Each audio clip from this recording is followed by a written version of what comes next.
Dare to dream big. At Sun, we make it reality. AP government టికెట్ల రేట్లకి permission ఇచ్చింది. Telangana government ఇస్తుందా లేదా? అది సరైన పద్ధతి కాదు అనుకుని వీళ్ళు, కాబట్టి దాని ప్రభావం ఏవైనా ఉంటుందా అనేది ఒక డౌట్ ఉంది, కానీ వాళ్ళు ఆ మూడ్లో లేరు ఇప్పుడు.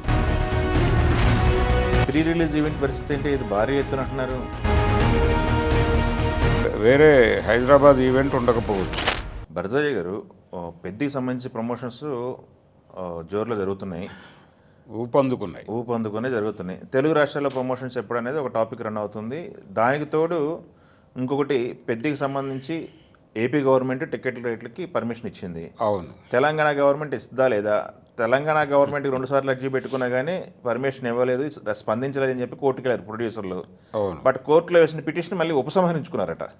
అంటే గవర్నమెంట్ని నెగ్లెక్ట్ చేసినట్టు అవుతుంది, బైపాస్ చేసినట్టు అవుతుంది, లేకపోతే ప్రెజర్ చేసినట్టు అవుతుంది. కాబట్టి అది సరైన పద్ధతి కాదు అనుకుని వీళ్ళు కోర్టు నుంచి విత్డ్రా అయ్యారు. అయితే దీని వలన ప్రభుత్వం కన్సిడర్ చేసి ఇస్తుంది అనేది ఒక హోప్ వీళ్ళకి. మన పట్ల వీళ్ళు కన్సిడరేషన్తో ఉన్నారు కాబట్టి మనం కూడా కన్సిడర్ చేయాలని వాళ్ళు అనుకుంటారని అనుకుంటున్నారు. ఓకే. రెండోది, ఇది చిరంజీవి గారి అబ్బాయి సినిమా, దాని తాలూకా ఇన్ఫ్లుయెన్స్ ఏదో ఉంటుంది అనేది ఒక హోప్. ఇవన్నీ కలిసి వాళ్ళు కోర్టులో వేసిన పిటిషన్ని వెనక్కి తెచ్చేసుకున్నారు. అయిపోయింది. ఏపీలో క్లియర్ అయిపోయింది. వీళ్ళు ఇప్పుడు ప్రీ రిలీజ్ ఈవెంట్ కూడా తెలుగు రాష్ట్రాలకు సంబంధించి విజయవాడలో పెట్టాలని డిసైడ్ అయిపోయారు. అదే ప్రీ రిలీజ్ ఈవెంట్కి వచ్చే ముందు ఏపీలో ఇచ్చిన టికెట్ రేట్లకు సంబంధించి మీరు చూసారా? మొదటి 600 చేశారు. 600 అది మల్టీప్లెక్స్లో దాని పద్ధతిలో అది పెడుతుంది.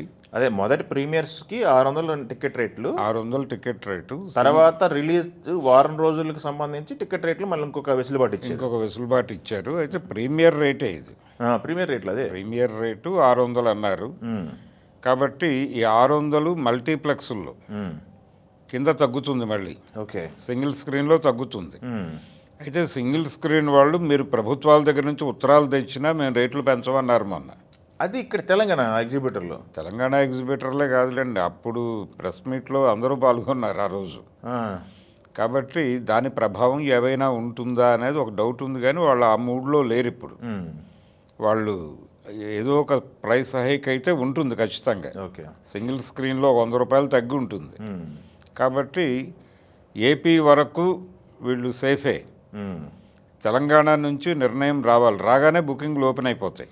అదే లాస్ట్ మినిట్ కూడా ట్రాక్ చేస్తారా, ముందు ఇస్తారా అనేది చూడండి. మనకు ఒక రాజాసాబ్ అనేటువంటి ఒక దారుణమైన అనుభవం ఉంది, కానీ ఆ తర్వాత అలాంటి పరిస్థితి కనిపించలే. అంటే నిజానికి ఆ రోజు జరిగినటువంటి విధ్వంసము, దానికి సంబంధించిన సమాచారం ప్రభుత్వం దగ్గర ఉంది. అందుకని మీకు జనవరిలో వచ్చిన సినిమాలకు వాళ్ళు కన్సిడర్ చేశారు కదా, మనశంకర వరప్రసాద్ గారు, అవి తర్వాత వచ్చిన సినిమాలకి కన్సిడర్ చేశారు. కాబట్టి అదే పద్ధతిలో దీనికి కూడా వ్యవహరించమని అడుగుతారు ఇప్పుడు. అంటే నేరుగా వెళ్ళిపోయి దిల్ రాజు గారి దగ్గర కూర్చుని అట్నుంచి గనక కథ నడిపించేస్తే క్లియర్ అయిపోతుంది. అంటే మీ సమస్యలకి వాళ్ళు కన్సిడర్ చేశారు. చిరంజీవి గారు అది ఛాంబర్లో ఉన్న గొడవ అన్నీ అంటూనే మీ వివాదాన్ని పరిష్కరించడానికి జూన్ 30 లోపు వీళ్ళకి ఏదో ఒక నిర్ణయం తీసుకుని చెప్పండి దాకా వచ్చాడు ఆయన. కాబట్టి మీరు కూడా కన్సిడర్ చేసి ఒక అడుగు ముందుకేసి ప్రభుత్వంతో మాట్లాడి వాళ్ళకి కావాల్సింది ఏదో ఏర్పాటు చేస్తే వాళ్ళు సినిమా రిలీజ్ చేసేసుకుంటారు. ప్రీ రిలీజ్ ఈవెంట్ పరిస్థితి ఏంటి? ఇది భారీ ఎత్తున అంటున్నారు. భారీ ఎత్తున అది విజయవాడే, ఇంకా వేరే హైదరాబాద్ ఈవెంట్ ఉండకపోవచ్చు. ఓకే.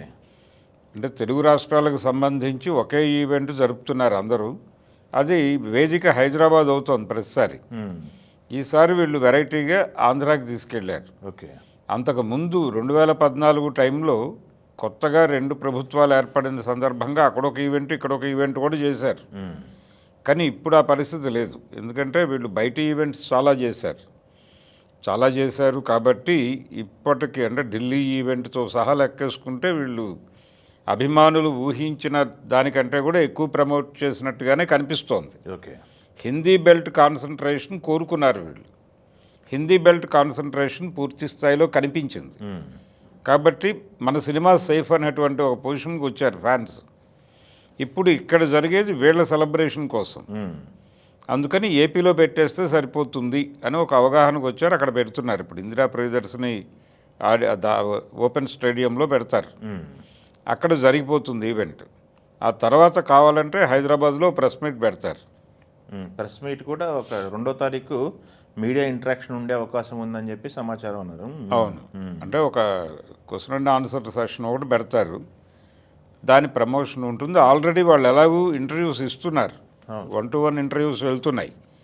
కాబట్టి సినిమాకి సంబంధించి ప్రమోషన్ వైపు బలంగానే ఉన్నారు.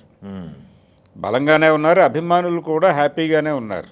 ఓకే, నా ఒకటి అడ్వాన్స్ బుకింగ్స్ కొన్ని ఓపెన్ అయ్యాయి నార్త్ అమెరికా కనుక ఓవర్సీస్లో ఓపెన్ అయింది. రేపు ఎల్లుండో వాళ్ళు నార్త్ ఇండియాలో కూడా ఓపెన్ అవుతుంది, హిందీ బెల్ట్లో. కానీ తెలుగు రాష్ట్రాలకు సంబంధించి తెలంగాణ సమస్య ఉంది కాబట్టే అది ఓపెన్ కావడం లేదు. ఇక్కడ ఒక అవగాహన వచ్చేస్తే ఓపెన్ అయిపోతుంది. దానికోసం వెయిటింగ్ జనాలందరూ ఈగర్గా. అదే అది ఓవర్సీస్లో బాగా స్ట్రాంగ్గా వెళ్తుంది అని పెడుతోంది. ఆల్రెడీ ఇంతకు ముందే సమాచారం ఉంది. అది వాళ్ళు ఓపెన్ చేసి కూడా చాలా రోజులైంది. జనాలు విపరీతంగా రష్ అవుతున్నారు, థియేటర్లు ఫుల్స్ అవుతున్నాయి. అక్కడ ఆ హడావిడి అక్కడ నడుస్తోంది. అభిమానులు ఆనందంగానే ఉన్నారు, ప్రొడ్యూసర్లు హ్యాపీగానే ఉన్నారు. డైరెక్టర్ గారు కొంచెం ఆయన ఈ ప్రమోషన్స్ మొదలైన రోజు కనిపించిన దానికంటే ఇప్పుడు వెలుగుతూ కనిపిస్తున్నాడు ఆయన. ఢిల్లీ ప్రెస్ మీట్లో చూసారు ఆయన్ని. ఢిల్లీలో ప్రెస్ మీట్లో ఆయన పూర్తిగా ఓపెన్ అయ్యాడు. ఈ పూర్తిగా ఓపెన్ అవటం చూసిన తర్వాత ఆయన కాన్ఫిడెన్స్ రైజ్ అవుతోంది అనేది అర్థమవుతోంది. ఆయన కాన్ఫిడెన్స్ చూసి జనాలందరూ ఛార్జ్ అవుతున్నారు. అలాగే రామ్ చరణ్ కూడా దాన్ని ప్రమోట్ చేస్తున్న పద్ధతి బాగుంది. ఆయన జనాల్లోకి వెళ్ళి మాట్లాడుతున్న పద్ధతి, అలాగే సినిమాకి సంబంధించి ఆయన లింకులు ఇస్తున్నటువంటి పద్ధతి, ఇది అట్రాక్టివ్గా ఉంది. చాలా విషయాలు మాట్లాడుతున్నాడు. వికసిత్ భారత్తో లింక్ చేస్తున్నాడు దీన్ని. మోడీ గారు అడిగారని చెప్పి మాట్లాడుతున్నారు ఈ కంటెంట్ని. ఇలా దానికి సంబంధించి అన్ని ఏరియాలకి, అన్ని సెక్షన్స్లోకి సినిమాని పుష్ చేయడానికైతే తను కృషి చేస్తున్నాడు. ఇప్పుడు తెలుగు రాష్ట్రాల్లో జరగబోయే ఈవెంట్కి ఎవరు గెస్టులు, ఎవరు వస్తారు అనేది క్యూరియాసిటీ. అంటే అక్కడ జరిగేదానికి, విజయవాడలో జరిగే ఈవెంట్కి ఎవరు వస్తారు, అదే ఫైనల్ ఈవెంట్ అవ్వచ్చు. అదే ఫైనల్ ఈవెంట్. ఇక్కడ ఉండేది జస్ట్ Q&A సెషన్ ఉంటుంది అంతే, 2వ తారీఖు. కాబట్టి విజయవాడ ఈవెంట్ మీద ఇప్పుడు అందరి దృష్టి ఉంది. ఎవరు వస్తారు అనేది ఇప్పటిదాకా బయటకు రాలా సమాచారం. బయట రకరకాల వార్తలు ఉన్నాయి. అక్కడికి బాలకృష్ణ గారు రాబోతున్నారు అనే వార్త ఉంది. అది ఎంతవరకు నిజం అనేది ఇప్పుడు ప్రస్తుతానికి బాలకృష్ణ గారు అయితే ఢిల్లీలో ఉన్నారు, సినిమా షూటింగ్లో ఉన్నారు, 1 షూటింగ్లో ఉన్నారు. బహుశా మరి 1వ తారీఖుకి ఆయన రమ్మంటే వచ్చేస్తాడు. ఆయన ఫ్లైట్ ఎక్కేస్తారు. వాళ్ళ ప్రొడ్యూసరే కాబట్టి ఆయనకి ఇబ్బంది ఏముంది. అదే హీరో గారు మన ముందు సినిమాకి మీరు రావాలండి, మీ భుజం మీద వేసుకోవాలంటే వచ్చేస్తాడు ఆయన. మరి ఆయన్ని, చిరంజీవి గారిని, ఇద్దరిని ఒకే వేదిక మీద నిలబడతారేమో చూడాలి. ఓకే, అది చూడటానికి జనాలకు ఒక కన్నుల పండుగే.